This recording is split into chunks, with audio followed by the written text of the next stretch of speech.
السلام عليكم ورحمة الله وبركاته. waxaa soo kordhay COVID-19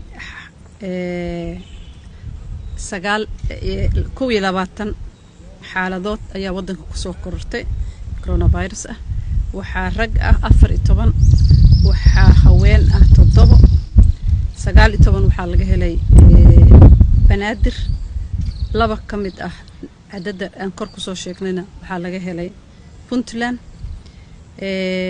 da'da haddaan fiirino dadka u dhaxayso oo laga helay da'dooda meesha inta u dhaxayso 20 iyo ka yar waxa waaye eber, 20 iyo 39 waxa waaye 68, 40 ilaa iyo 59 waa 21, 60 iyo inta ka sareysana waa 11.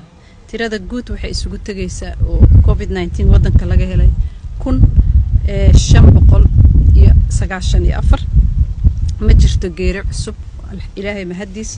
tirada guud ee dhimashadana waxay taagan tahay 61.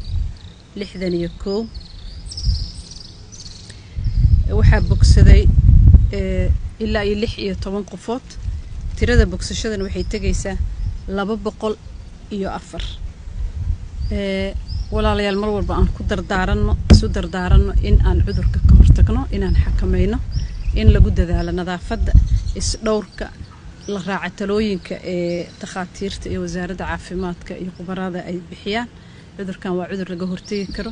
in la dhowro dadka waayeelada ama xanuunada gaar ee chroniga ah qabo, in si allaala sidii yacni lagu gaari karo in cudurkaas la xakameeyo, bulshada ay dhinaca uga soo jeesato, in la xakameeyo socodka meelaha buuqa aan la tagin. haddii qofka banaanka uga baxo ama gaariyada publikada uu raacayo mar walbaba banaanka uu aadayo inuu xirto afxirki. in si kastoo cudurka loo xakameyn karo waajib naga saaran yahay dhammaan, in qof walba uu isa saaro waajib inuu ka fakaro naftiisa iyo nafta dadka uu jecel yahay uusan halaagin. bulshada waajib wada saaran waaye, waa inaan ku dadaalnaa. ilaahay hanaga haayo cudurka aafadiisa iyo dhibkiisa, laakiin waxaana saaran waajib in aan ku dadaalno inaan cudurkaas xakameyno. Assalaamu calaykum waraxmatullaahi wabarakaatuh.